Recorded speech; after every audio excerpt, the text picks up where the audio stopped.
Ada kalanya kita berbicara tentang politik, tentang budaya, tentang pendidikan, tentang sosial gitu ya.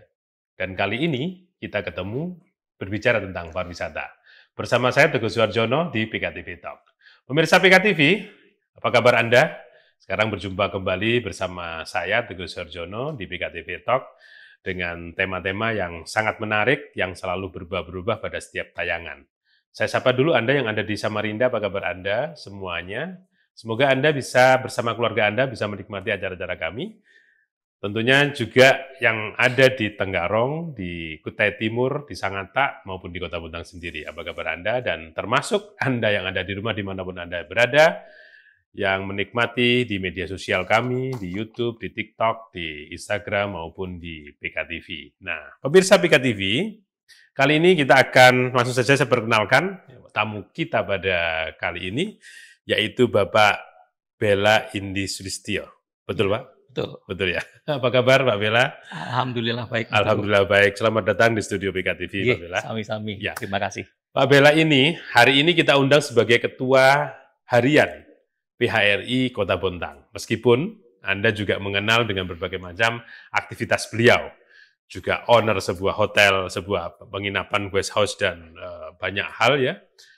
Beliau juga ngajar di pasca sarjana di salah satu perguruan tinggi di Kalimantan Timur.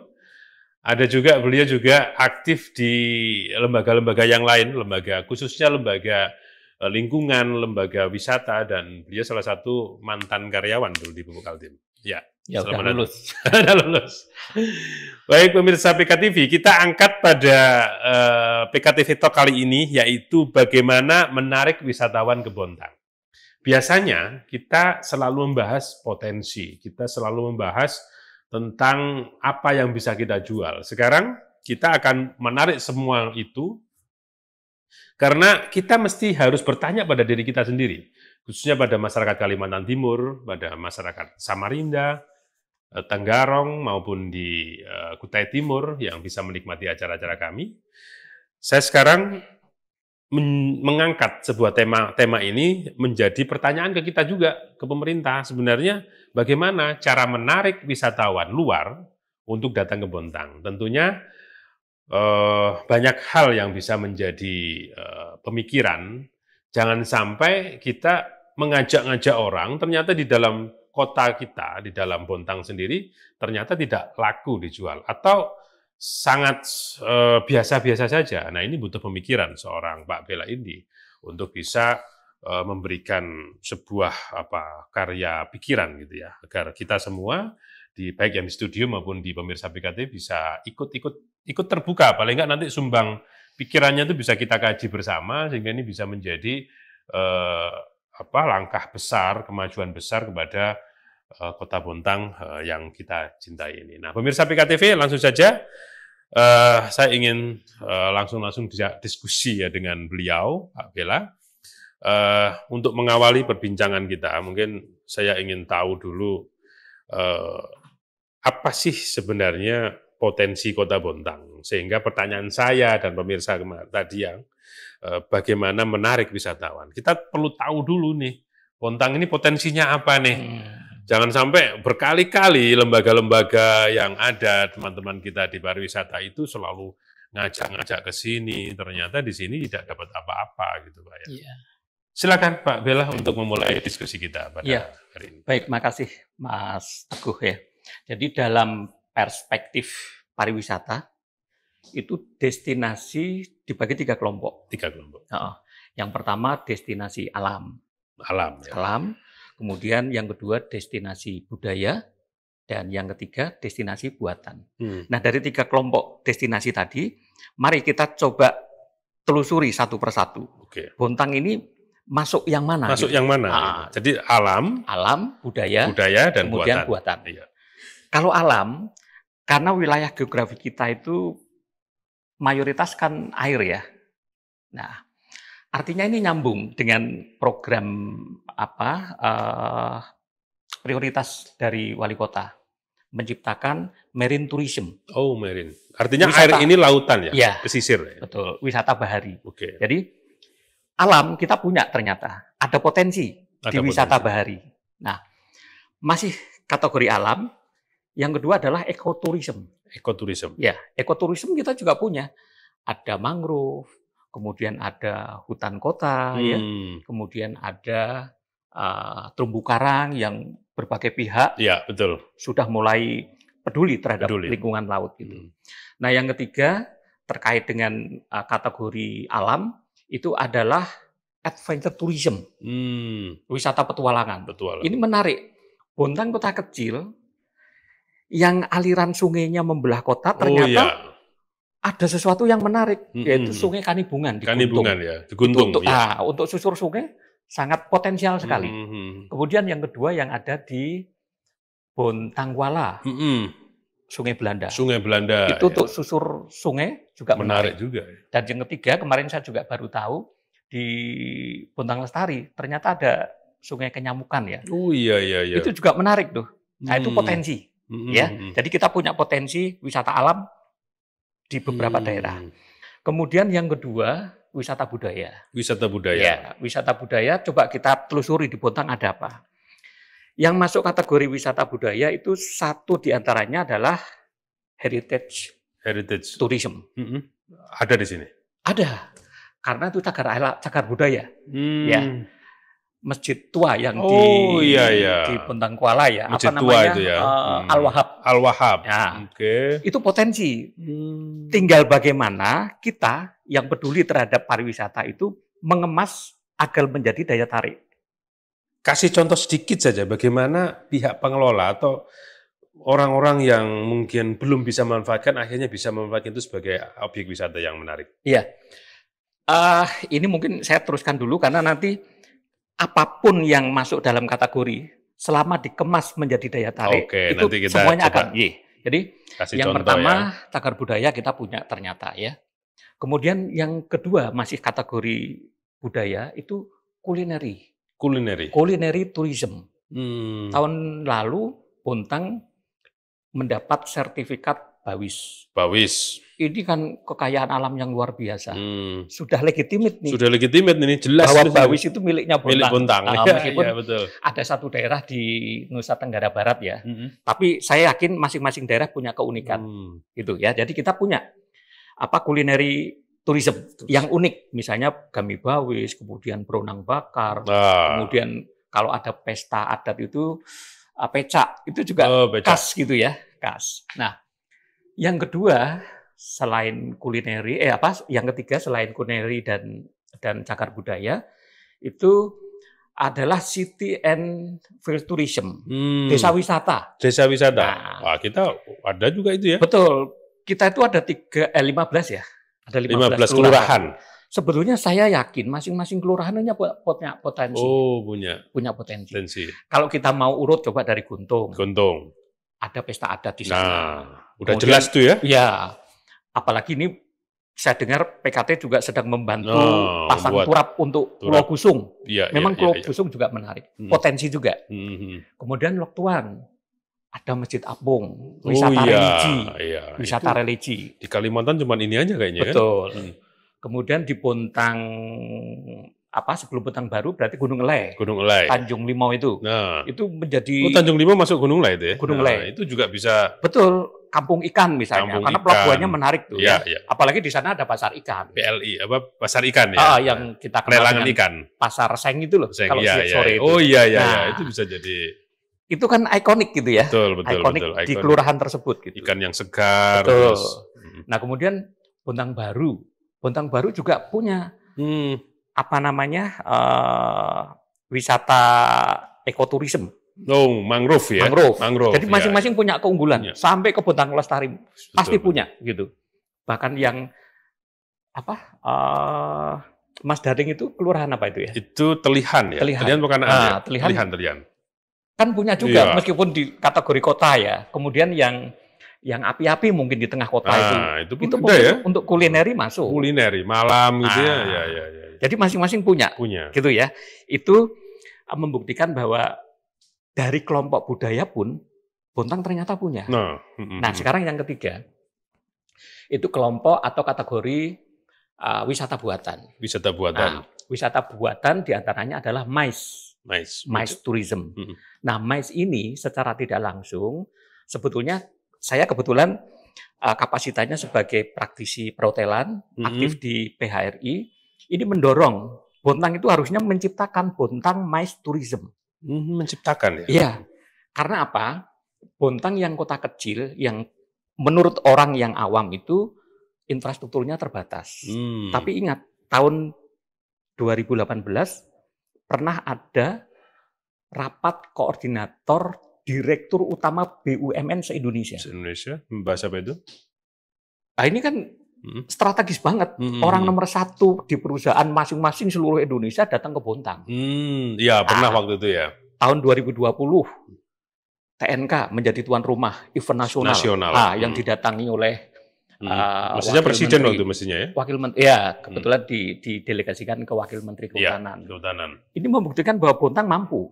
Dan yang terakhir bulan Februari kemarin, Damkar nasional. Event nasional. Nah, terkait dengan itu, ingin membuktikan bahwa Bontang mampu. Tahun 2023 saya pernah ditanya oleh Ketua Umum PHRI Pusat, Pak Suharyadi Sukamdhani Gito Sarjono, apakah di Bontang mempunyai fasilitas yang bisa untuk event pemerintahan resmi? Pada saat itu, tahun 2023 saya jawab gini, Pak, Bontang itu dari 7 presiden yang belum pernah ke Bontang hanya almarhum Insinyur Soekarno. Artinya kalau RI 1 saja datang ke Bontang, berarti sudah memenuhi standar. Gitu. Nah ini harusnya MICE tourism itu bisa tetap dijadikan satu daya tarik ya untuk bisa menambah kunjungan wisata ke Bontang. Itu satu. Kemudian yang kedua masih dari kategori buatan ya, wisata buatan. Jadi selain apa tadi MICE tourism itu ada sport tourism. Sport tourism ya. Sport tourism kita pernah menyelenggarakan maraton nasional. Ya. Didatangi para pelari. Dari Ekuador Betul. Ya. Belum lagi cabang olahraga yang menyumbangkan emas di tingkat Asia. Kalau itu masuk kalender event Asia atau kalender event nasional, berarti tiap tahun akan ada orang berkunjung ke Bontang. Nah, ini menarik nih. Nah, kemudian yang terakhir dari kelompok wisata buatan itu adalah integrated area tourism. Jadi wisata terpadu dalam satu lokasi. Mungkin konsepnya seperti di Hong Kong itu ada Disneyland.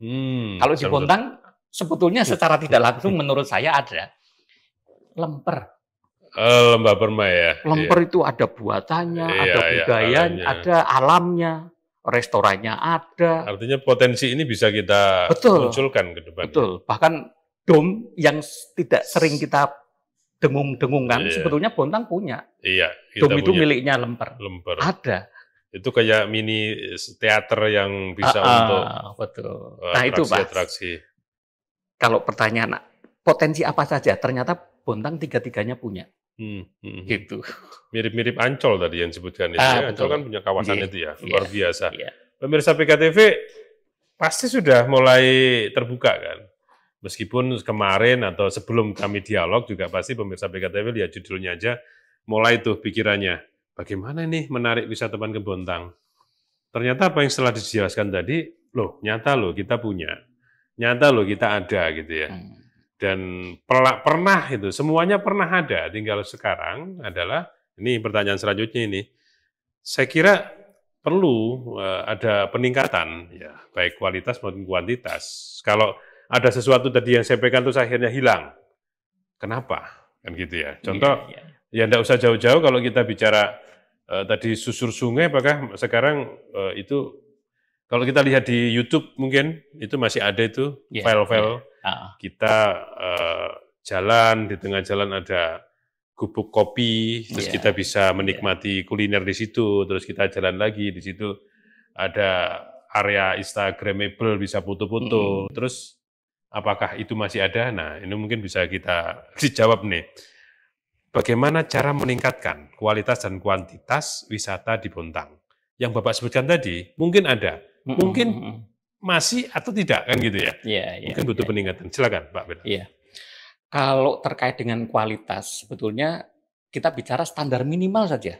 Oke. Kalau standar minimalnya terpenuhi, maka kualitas itu sudah diakui. Oh. Gitu Nah, ya. Standar minimal saja. Pertanyaannya ini, Iya. apa itu standar minimal? Seperti apa benar? Kalau setiap destinasi itu memiliki 7 sabta pesona. Itu pasti menarik. 7 sabta pesona. Udah Jadi, jelas ya, itu minimal itu 7 saja pesona. sudah. Iya. Jadi mulai dari aman, bersih, tertib, indah, ramah, sejuk, dan kenangan. Kalau lengkap. 7 pesona ini diakomodir dalam setiap destinasi, kualitasnya udah pasti diakui. Gitu. Nah, untuk kuantitas saya kira karena Bontang itu punya keunikan tadi masing-masing kelurahan, simpel sajalah. Kalau misalnya satu desa, satu destinasi, berarti sudah 15 destinasi. Secara kuantitas untuk Kota Bontang cukup menarik, gitu ya. Artinya sambil jalan juga kan, yang penting dasarnya udah terbentuk dulu. Betul. Dan itu potensinya sungguh luar biasa sebenarnya. Kalau kita tidak menyangka gini Pak Bella, Bontang ini kan kecil ya, orang lihatnya kalau di peta aja mungkin cuma berapa titik gitu kan. Tapi ternyata dari apa yang disampaikan beliau tadi semuanya lengkap. Dan ada semua gitu loh, apalagi pernah dinikmati oleh mungkin wisatawan atau pendatang dari luar, itu sangat bisa dikembangkan gitu ya. Kita semua punya loh pemirsa. Nah ini yang menggugah kita, sehingga pada saat kita bicara bagaimana menarik wisatawan ke Bontang, maka pertanyaannya sekarang kembali lagi ke diri kita sendiri. Bagaimana kita bisa menjadi tuan rumah yang baik dari sisi pelayanan dan hubungan kita dengan masyarakat kita. Nah sekarang pertanyaan selanjutnya mesti begini Pak Bella, apa langkah-langkah yang mesti harus diambil oleh masyarakat untuk meningkatkan kesadaran masyarakat itu sendiri? Sekarang kan masyarakat kita ini mungkin belum menyadari, kalau saya rasa ya, belum menyadari bahwa mereka ini punya potensi untuk dikunjungi oleh orang luar kan gitu ya. Apa yang harus dilakukan oleh mereka? Iya, kelihatannya nyambung dengan apa yang gajah di pelupuk mata. Tak nampak, tapi kuman di seberang lautan justru nampak. Gitu ya. Betul. Nah, sebetulnya potensi tadi ya. Memang harus ada yang memulai. Harus ada yang memulai. Mengajak secara konkret, real. Misalnya secara profesi masing-masing ya, karena setiap orang itu punya profesi yang berbeda. Katakan saja misalnya nelayan misalnya. Nelayan itu harus diajak dari kondisi yang saat ini dia lakukan, ketika dalam kajian itu ternyata bisa dilakukan lebih baik. Misalnya, saya seorang nelayan tangkap yang setiap hari harus melaut. Meninggalkan keluarga, tantangannya cuaca, kemudian aspek safety-nya itu keamanan keselamatannya juga risikonya tinggi gitu. Bagaimana kalau kita ubah, diajak dengan contoh real untuk melakukan budidaya misalnya. Profesinya tidak berubah. Hanya budaya tangkap secara alamiah diubah menjadi dikeramba. Tidak meninggalkan keluarga, tantangan alamnya juga sudah diminimalisir, kemudian keselamatannya relatif lebih kecil dibandingkan harus melaut meninggalkan daerahnya. Nah itu contoh-contoh semacam itu yang harus terus didampingi oleh teman-teman yang punya kompetensi dan berwenang. Contohnya Ma'rifah Hebar. Ma'rifah Hebar. Ini menurut saya sudah naik kelas. UMKM yang sudah naik kelas ya, contohnya beliau. Dan sudah ekspor kalau salah ya? Betul. Dan mungkin kalau di sektor lain seperti Farasnack, itu juga kan setiap hari kita lihat ada inovasi ya. Dan itu kesejahteraannya juga meningkat. Nah itu kalau bisa terus menjadi replikasi ke teman-teman yang lain, ini akan menarik, dan target untuk pemberdayaan masyarakat sadar terhadap potensi wisata yang ada di lingkungannya itu sangat potensial sekali. Apa yang disampaikan Pak Bella tadi itu contoh konkret kalau saya menangkapnya. seperti Ma'rifah Helper atau Farah Snack tadi, itu bisa membantu ekonomi dari UMKM sekitar gitu. Dia bisa terlibat dan nyata gitu. Dan ternyata kita mampu, itu saja prinsipnya. Betul, pada saat kita berbicara bagaimana menarik wisatawan di Bontang, ini ada salah satu contoh yang memang pada saat kesadaran masyarakat itu tergugah, maka ada hasilnya, ada konkretnya seperti itu. Pemirsa PKTV, menarik sekali bincang-bincang kita bersama Pak Bella Indi, salah satu tokoh, termasuk juga salah satu tokoh pariwisata yang saat ini beliau ada di Ketua Harian PHRI ya, PHRI Kota Bontang, dan masih banyak organisasi beliau terkait pariwisata dan lain sosial ekonomi yang beliau jabat. Kita diskusi tentang bagaimana menarik wisatawan ke Bontang, dari beberapa hal sudah dijelaskan, tapi kita akan lanjutkan bincang-bincang kali ini, tapi kita akan tayangkan dulu pesan-pesan yang satu ini masih bersama saya di PKTV Talk.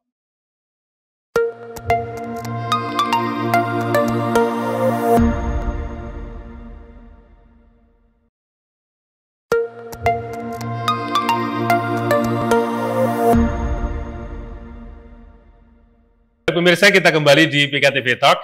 Segmen pertama kita tadi sudah menjelaskan narasumber, yaitu Pak Bella Indi sebagai Ketua Harian PHRI Kota Bontang, banyak menjelaskan tentang potensi-potensi yang ada di Bontang sehingga Bontang layak untuk bisa menerima pariwisata dari wisatawan ya dari luar Kota Bontang. Dan saya lanjutkan dialog kita dengan Pak Bella Indi. Pak Bella, apa yang Bapak jelaskan tadi dari beberapa poin wisata-wisata, ada wisata buatan, ada wisata budaya sampai alam itu. Terus Bontang ini kan mungkin masih ada yang bisa digali lagi gitu ya. Dan mungkin banyak hal lah ya selain kulineri tadi. Apa kira-kira menurut pemikiran Pak Bella yang mungkin bisa kita anggap sebagai potensi lain di Kota Bontang? Silakan Pak Bella. Iya. Kalau berbicara potensi ada ya. Karena ya inilah keunikan daerah itu pasti punya potensi. Gitu. Pasti punya potensi. Ya, sekecil apapun daerahnya pasti punya potensi. Ya. Nah, termasuk dari sektor wisata. Seperti teman-teman kita yang Mas Hatta ya, oleh Mas Eko dan Haji Amin itu kan sekarang lagi giat banget tuh. Karena menurut pandangan mereka bahwa Mas Hatta melihat ini ada potensi untuk industri tourism, industrial tourism gitu. Nah, itu menurut saya juga menarik gitu. Nah, tinggal persyaratan-persyaratan untuk bisa dijual. Persyaratan bisa dijual sebagai destinasi wisata, seperti tadi misalnya ada standar Sabta Pesona. Sabta Pesona itu kemudian, harus juga dimiliki ya. Betul. Infrastrukturnya dan fasilitasnya itu harus memenuhi kebutuhan pasar yang 5S tadi. Gitu. Nah, ini tergantung. Kalau nanti bisa memenuhi unsur-unsur tadi, saya kira tidak menutup kemungkinan karena itu potensi. Potensi.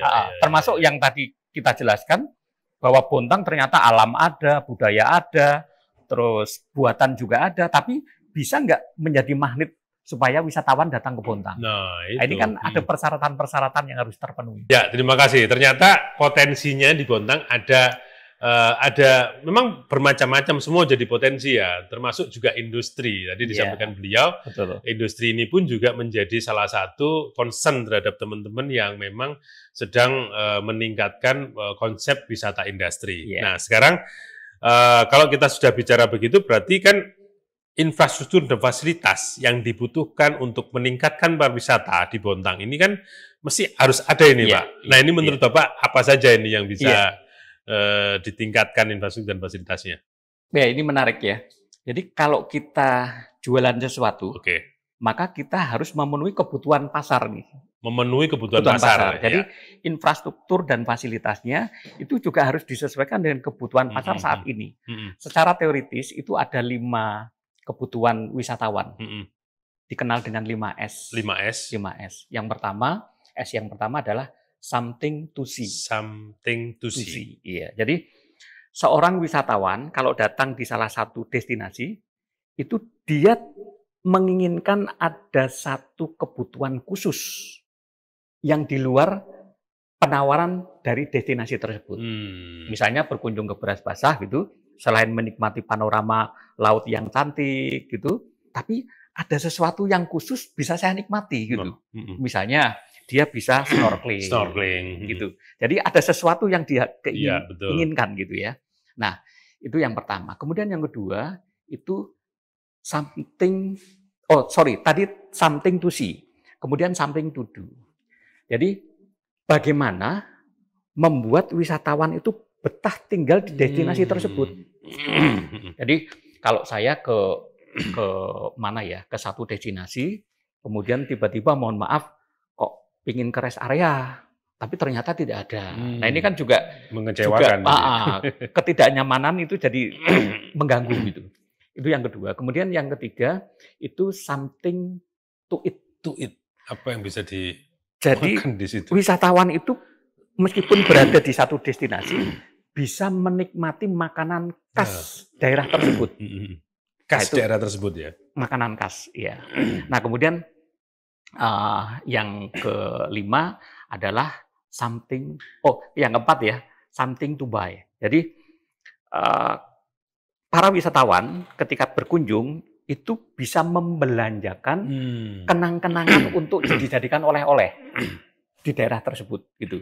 Nah, itu something to buy. Dan yang terakhir adalah S yang kelima, something to know. Artinya tadinya saya tidak mengerti tentang beras basah, tapi ketika berkunjung jadi tahu gitu. Ada pengetahuan baru bagi si wisatawan. Jadi 5S itu menurut saya menjadi konsen para pelaku industri wisata untuk bisa membangun infrastruktur dan fasilitas yang diperlukan pasar, yang dibutuhkan pasar. Gitu. Nah ini pemirsa PKTV 5 poin lah ya, something to see. Jadi bagaimana setelah kita apa sih yang sebenarnya mau kita kunjungi ya, itu menjadi satu yang menarik. Yang kedua something to do. Setelah dari situ terus mau ngapain nih? Nah ini mengingatkan pula pada semua Pok Darwis tingkat kelurahan yang katanya tadi 15 itu, kalau 5 item ini bisa dimiliki, something to eat. Nah, makan apa di situ? Jangan sampai semuanya sama. Minumannya semua pop ice semua. Ini kan kurang menarik ya. Makan tahu Sumedang nggak perlu dibontang. Nggak perlu dibontang kan gitu ya. Mestinya Anda mulai menggali tuh. Kalau aku ke Guntung ya aku mesti harus minum Legen kan. Mestinya kan gitu ya. Legen dengan berbagai macam packagingnya, dengan berbagai macam kemasan mungkin pecak, ini kan.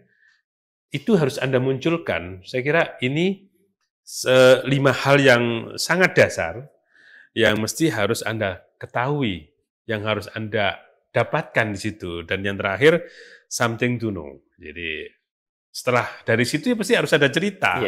Jangan sampai saya di situ terus tidak dapat apa-apa. Nah, bagaimana menciptakan itu? Ayo, ini orang-orang kreatif nih yang bisa mentingin. Kalau itu semua sudah terlaksana, maka itu baru dasar loh ya, baru dasarnya. Pasti semuanya akan bisa dinikmati dengan nyaman. Dan bagaimana menarik wisatawan ke Bontang jadi cukup mudah kalau semuanya itu bisa dimiliki oleh pemirsa, para pelaku wisatawan. Nah ini menarik. Terima kasih Pak Bella sudah memberikan berbagai macam ini ya. Sekarang pertanyaan selanjutnya Pak Bella, bagaimana cara meningkatkan pelayanan nih sekarang? Kalau tadi kita bicara apa yang ada gitu kan, ini tidak mudah sebenarnya karena harus sinergi. Saya pernah ketemu dengan salah satu restoran, terus dia pelayanannya tidak bagus, mesti kan jadi catatan yang nggak bagus kan gitu ya. Nah kira-kira bagaimana cara meningkatkan kualitas pelayanan dan fasilitas wisata di Bontang ini? Iya, ini memang menjadi PR bersama ya. Jadi ketika saya punya kompetensi, kompetensi itu bisa dirasakan oleh yang menggunakan kompetensi saya, berarti kan ada pengakuan. Nah, pengakuan ini menjadi PR tadi. Menurut saya, tentang pelayanan, yang terukur adalah mengikutsertakan para pelaku pariwisata, mengikuti sertifikasi kompetensi. Jadi ada itu ya? Ada. Misalnya di perhotelan, di bidang saya. Mereka yang bekerja dengan tugas utamanya adalah resepsionis. Itu dia harus bisa membuktikan bahwa saya punya kompeten. Nah, buktinya apa? Dengan sertifikasi profesi tadi. Nah, itu nanti akan diuji, diases ya. Nah, kalau mereka hanya mengatakan, oh ya Pak, saya sudah 15 tahun bekerja di resepsionis di salah satu hotel. Itu pengalaman kerja. Pengalaman kerja. Bukan kompetensi. Jadi pertanyaan tadi menurut saya harus mengikut sertakan para pelaku pariwisata mengikuti uji kompetensi bersertifikat. Paling tidak itu yang harus dilakukan ya. Termasuk bukan hanya pelayannya saja, karyawannya saja atau personalnya saja, tetapi badan usahanya juga. Legalitas harus bersertifikat. Kan ada standar minimal yang harus dipenuhi. Oke. Ya. Itu yang harus dilakukan. Betul. Ya? Kalau hotel misalnya ya CHSE. Gitu. Kemudian bagaimana pelayanan terhadap tamu-tamu, mereka bisa nyaman dengan fasilitas yang standar sesuai dengan kriterianya. Seberapa besar sih hal itu bisa berhasil gitu ya kalau itu dilakukan? Kalau standar minimalnya saja sudah terpenuhi, saya kira itu nanti pasar yang akan menentukan. Ya. Jadi terbukti sekarang di Bali, ini memang ironis ya, di Bali itu kunjungan wisatawannya naik, tetapi okupansi hotelnya turun. Kok aneh gitu? Ini. Dan ini dialami oleh... Ini nyata loh ya, di beberapa daerah begitu ya. Jogja juga ternyata kemarin laporan dari Ketua PHRI juga mengatakan hal yang sama. Bandung juga. Ternyata ada pergeseran nih. Para wisatawan, baik domestik maupun asing, itu berkunjung ke satu daerah, ingin melakukan seperti programnya pemerintah kita, efisiensi anggaran. Jadi dia tidak tidur di hotel, tapi tidur di penginapan, tidur di villa. Tapi harapan saya, mereka bermalam sesuai dengan pilihannya, tetapi pada tempat-tempat yang legal lah, punya legalitas. Jadi misalnya villa ya villa yang punya izin, penginapan ya penginapan yang punya izin. Karena kalau nggak ada legalitasnya ya kadang-kadang khawatirnya ya ada sesuatu yang... Betul, dan tidak ada kontribusi terhadap daerah, PAD-nya tidak naik. Ini nggak boleh. Dari sistem usaha yang baik harusnya berkontribusi karena dia mendapat rezeki di daerah tersebut gitu. Sedikit terkait itu karena Bapak adalah di bagian PHRI ya, di memang bidangnya ya. Kira-kira kalau di Bontang potensi itu artinya apa? Orang punya usaha guest house itu mestinya harus melakukan itu ya, legalitas dan standar itu ya. Kalau di perhotelan pernah difasilitasi tahun 2000, tahun 2023 itu untuk resepsionis, kemudian housekeeping itu bersertifikat. Dan kebetulan lembaga penyelenggaranya juga teman-teman sendiri ya, bukan dari daerah luar gitu, di Balikpapan. Ini kan menarik. Jadi ada sesuatu yang membanggakan. Ternyata Bontang itu dari sektor perhotelan sudah memiliki pelayanan yang berstandar minimal gitu. Itu yang menjadi pilihan pasar untuk menentukan saya akan ke sini karena dia sudah teruji gitu. Dan ini harus dilakukan menurut saya ya, kayaknya harus dilakukan meskipun nanti peran PHRI atau pemerintah harus ikut meningkatkan kualitas SDM itu karena ini sangat berpengaruh. Pemirsa, apa yang dijelaskan Pak Bella tadi, saya kira ini menjadi salah satu parameter juga ya, bagaimana tingkat pelayanan kita. Paling nggak jangan sampai kita bikin malu juga nanti sebagai daerah yang kita bilang silakan datang, ternyata kita sendiri nggak siap. Gitu ya. Orang pelayanan ada yang ngelayanin, keringatnya gebias itu kan nggak bagus juga. Ya memang ada tamu yang kebetulan bermalam di tempat saya, terus cerita, waduh Pak kemarin saya berkunjung ke salah satu daerah, naik kendaraan setempat, pakai kaos singlet, pakai celana pendek, berkeringat. Untung kemudian, kalau bau ini kan jadi. ditanya juga ternyata wawasannya kurang. Nah, ini juga wawasannya kurang ini yang butuh guidance harus ngajarin juga mereka. Jadi semuanya ini memang harus berjalan bersama ini kalau kita niru daerah-daerah yang sudah berjalan ya. Bali katakanlah, Bandung, terus Lombok tadi, itu mulai berjalan. Kita sebagai masyarakat Kota Bontang juga harus menyiapkan itu semua. Di sektor lain juga sama. Dilakukan secara masif, sertifikasi pengelasan misalnya. Sehingga standar. Produknya itu standar, hasil akhirnya standar gitu. Tapi, itu pelayanan.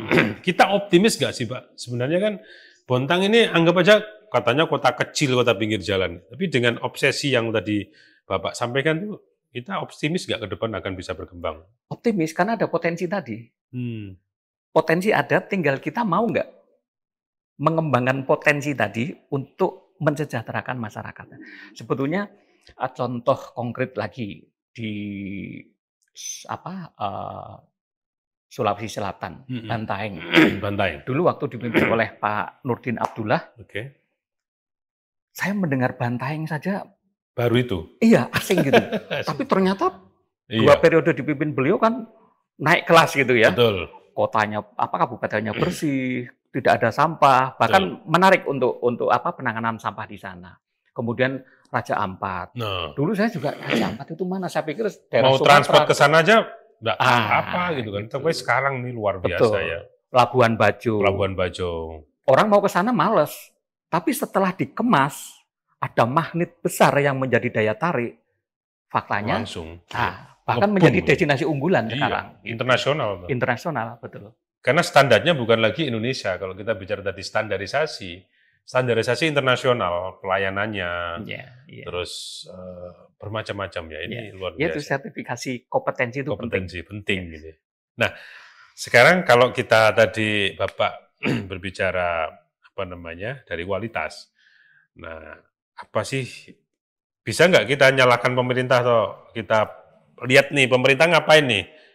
Mungkin Bapak bisa nimbrung nih, seperti apa rencana pengembangan yang sudah menjadi programnya pemerintah, mungkin bisa sinergi nggak dengan apa yang Bapak sampaikan tadi? Iya. Atau sudah sinergi nggak kan gitu ya? Silakan. Iya. Salah satu contoh yang menjadi program prioritasnya pemerintah sekarang. Kita bicara pesisir ya. Wali kota kan ingin meningkatkan pelayanan transportasi laut. Nah, ini menarik. Karena apa? Destinasi alam kita itu memang potensial sekali. Gitu ya. Dari 15 kelurahan saja saya hitung ada 8 kelurahan yang sudah punya pelabuhan rakyat. Tinggal dikembangkan, jadi aksesnya mudah. Nah, transportasi laut tadi, ini menurut saya smart cara berpikirnya gitu. Harus difasilitasi. Tidak harus berupa kapal, karena wisata di pesisir kita kan kategori pasang surut, sehingga kategori dangkal, sehingga tidak mungkin ada kapal wisata itu tidak mungkin, gitu ya. Yang ada adalah ketinting, perahu atau speedboat lah gitu. Nah, tapi harus ada muatan lokal, menurut saya harus ada muatan lokal. Misalnya diseragamkan bahwa semua perahu wisata di Bontang itu ada simbol kuntul perak. Itu ikonik. Berarti kalau ada perahu di ujungnya ada kepala kuntul perak, berarti wisatanya Bontang. Gitu. Nah, kemudian kalau ada foto begitu berarti di Bontang kan? Gitu. Berarti di Bontang, gitu. Nah, kemudian standar yang lain itu harus terpenuhi. Misalnya dari aspek keselamatan. Yang namanya transportasi itu harus selamat. Karena membawa penumpang. Keselamatan penumpang. Harus ada APD. Kalau bisa juga disiapkan kotak P3K. Sehingga hal-hal yang kecil itu bisa tereliminir lah. Gitu. Jadi ada mitigasi risiko. Nah, ini bentuk-bentuk yang dan ini sudah masuk program pemerintah sekarang ya? Iya, betul. Ya, itu maksud saya. Jadi, tinggal nanti para pelaku, kemudian kan di Bontang ada asosiasi kapal wisata. Ada itu ya? Ada asosiasi kapal wisata. Ini juga harus mereka harus paham bahwa usaha yang mereka lakukan itu harus punya standar minimal gitu. Itu bentuk-bentuk sinergi yang menurut saya tidak mengada-ada, ya relevan gitu. Kalau itu sudah dilakukan, saya kira pelan-pelan suara ini bisa sampai kemana-mana ini. Orang yang berkunjung terus merasa nyaman dengan apa yang Bapak tadi sampaikan, ini akan disampaikan keluar. Nih di Bontang begini loh, sehingga orang akan jadi misteri ya, wah pingin tuh ke sana tuh, akhirnya banyak yang ke sini. Tapi di sini pun Anda juga harus jelas, ceritanya itu harus jelas. Jangan promosinya bagus, sampai sini tidak dapat sesuatu yang menarik. Ini harus hati-hati. Nah, ini sudah disampaikan sinergi dengan pemerintah, kelihatan. Tapi kita kan masih, beliau ini mengamati ya, semoga apa yang beliau ceritakan benar-benar dilakukan. Karena ini realistis. Ke Berbas mau ke Loktuan, itu tidak mesti harus lewat darat. Kalau ada jalur laut, tidak mesti nunggu jembatan, tapi dengan perahu tadi yang disampaikan, ini menarik loh. Ini unik dan ini mahal sebenarnya ide ini. Betul. Kalau dilakukan, dan ini sangat potensi menjadi wisata yang baru, yang menarik, dan tentunya menjadi khas kita. Terus di atas itu nanti ada kafenya, ada makanannya, kulinernya, ada. Waduh, enggak keren itu ya. Dan itu dikemas menjadi paket wisata. Paket wisata. Itu malah bisa mengakomodir idenya Mas Hatta ya. Kalau misalnya aspek keselamatannya di industri itu memang agak sulit, ekstra gitu ekstra. Maka solusinya adalah menjelaskan tentang bagaimana produksi satu industri dari bahan baku menjadi bahan jadi. Cukup segitu aja udah cukup. Dan itu dilakukan di atas kapal, gitu ya. Ada tour guide-nya yang menguasai. Saya kira ini solusi menurut saya. Tour guide itu penting. Dia bisa menjadi kita juga punya asosiasi namanya Perhimpunan Pramuwisata. Oh iya, guiden itu, guiden ya. Tour guide. Tour guide. Iya. Wah, luar biasa. Jadi judul yang kita angkat, bagaimana menarik, terus jawaban beliau ini sangat tepat sekali. Tinggal bagaimana masyarakat Bontang bisa sama-sama tuh untuk apa yang beliau sampaikan bisa sama-sama kita jalankan. Nah, sekarang terkait promosi, yang apa yang mesti harus dilakukan untuk menarik perhatian orang yang luar, yang di luar. Sekarang kan teknologinya udah canggih. Gimana? Betul. Kebetulan mungkin dalam waktu dekat ya, ini kan sudah ada terbit Perwali nomor 3 tahun 2025 tentang pembentukan Badan Promosi Pariwisata Daerah. Pas sudah ini. Ya, memang apapun kemasannya ketika promosinya tidak masif, orang tidak akan tahu. Bahkan tidak ada promosi pun orang berusaha ingin tahu sebetulnya gitu ya, tapi tidak ada akses yang lebih mudah. Nah, sebetulnya terkait dengan promosi itu kan tujuannya 3. Yang pertama adalah to inform, memberikan informasi bahwa di Bontang ada kuliner misalnya yang menarik. Bahkan yang kedua, ini masih nyambung dengan yang pertama, tujuan yang pertama yaitu menginformasikan, kemudian yang kedua mempengaruhi, to persuade. Nah, mempengaruhi itu tadinya orang tidak tertarik menjadi tertarik. Misalnya, enak loh, di Bontang ternyata 10 kali nyebrang dengan perahu wisata yang sama, sekali gratis misalnya, kayak cuci mobil gitulah. Ada kemasan-kemasan yang menarik. Kalau di mall itu kan ada promo, ada diskon, semacam itulah. Gitu. Jadi yang kedua adalah mempengaruhi. Kemudian yang ketiga itu adalah mengingatkan. Supaya orang ketika sudah meninggalkan Bontang ingat, oh ya, di sana menarik, dia akan datang lagi. Nah, ini dalam konsep bisnis itu namanya repeat order. Repeat order. Kalau saya membeli sate di tukang sate A, kemudian cocok, dia akan kembali lagi. Tapi kalau sudah sekali beli tidak kembali, ada sesuatu gitu. Nah, ini pentingnya dari promosi. Nah, objek-objek yang layak untuk dipromosikan ini juga ada 3. Ini juga menjadi perhatian kita bersama. Satu objek yang layak untuk dipromosikan itu satu harus menarik. Harus menarik. Nah, menarik itu apa? Yang paling sederhana unik. Unik. Karena keunikan tidak dimiliki oleh daerah lain. masing-masing punya keunikan. Nah, kalau mau spesifik adalah muatan lokal, kearifan lokal. Karena itu tidak dimiliki daerah lain ya. Betul, misalnya ya Bawis tidak tadi sama lah. ya, ya. Beras basah tidak ada beras basah di Balikpapan atau beras basah di Jawa, nggak ada. Beras basah ya di Bontang. Gitu. Nah, ini ada daya tarik. Kemudian yang kedua itu aksesibilitas, kemudahan. Kemudahan untuk mencapai destinasi tersebut. Bisa informasi, bisa fisik.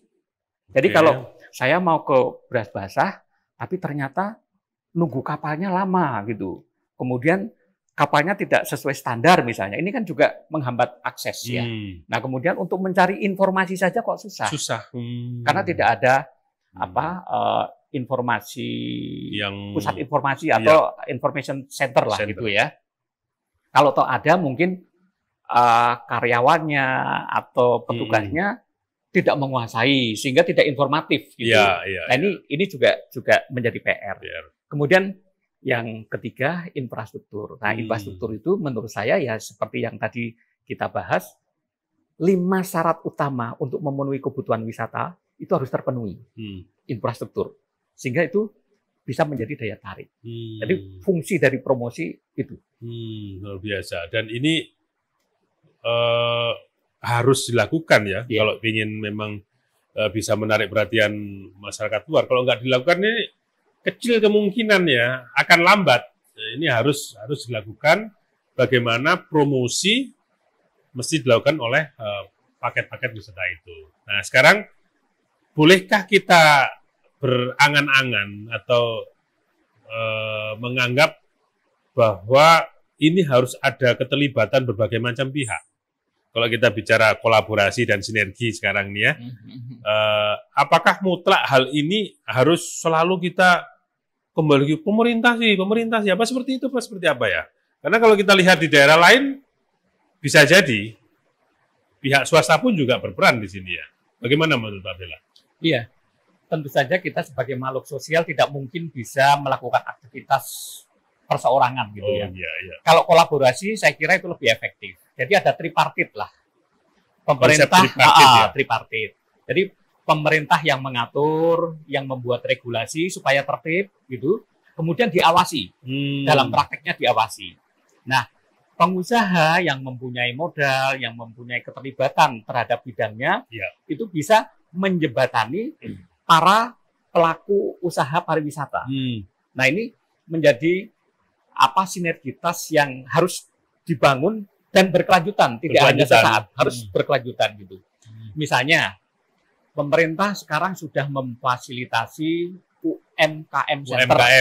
Dia udah bikin gitu ya. Betul. Nah, ini tinggal bagaimana memberdayakan fasilitas yang sudah dibangun oleh pemerintah, tentu saja dengan aturan-aturan yang jelas ya, tidak boleh diskriminasi, kemudian menguntungkan satu usaha tertentu gitu ya, diskriminasi tadi. Kemudian kemudahan serta jaminan keamanan. Bagi para pelaku gitu. Ini juga penting. Pelaku dan pembeli.